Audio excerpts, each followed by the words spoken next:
Voici la version courte de la combustion de la laine d'acier dans l'air et vous avez celle-ci qui est plus longue et plus détaillée.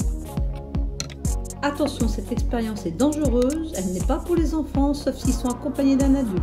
Et encore, c'est dangereux.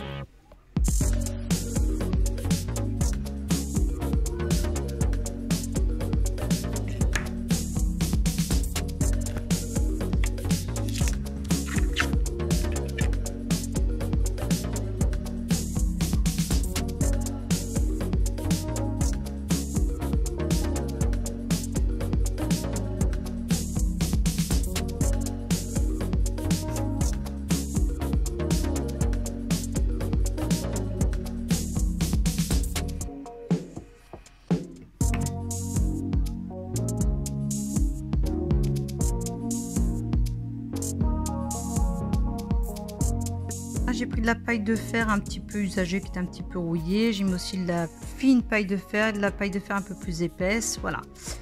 Alors c'est de la paille d'acier. C'est en fait du fer avec un tout petit pourcentage de carbone. C'est un alliage, c'est de l'acier. Ici la balance est équilibrée, c'est-à-dire que la masse ici est la même que de l'autre côté. Je vais enflammer la paille de fer. Alors je pourrais prendre la méthode avec la pile. Là on va y aller avec le feu. Donc j'enflamme la paille de fer. Et vous allez voir le plateau, vous devez savoir déjà de quel côté il va pencher, quelle masse va augmenter.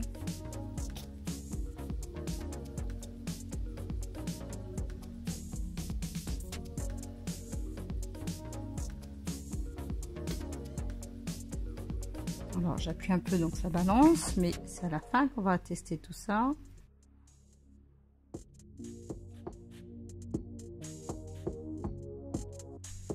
Comme la paille de fer est un peu plus épaisse, ça met plus de temps, hein, c'est moins immédiat.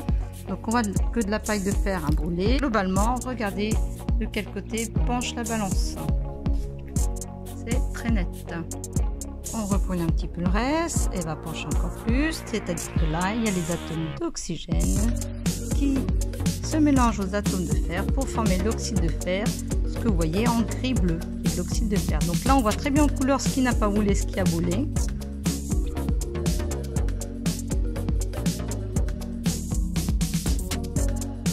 Vous voyez que ça penche vers la droite.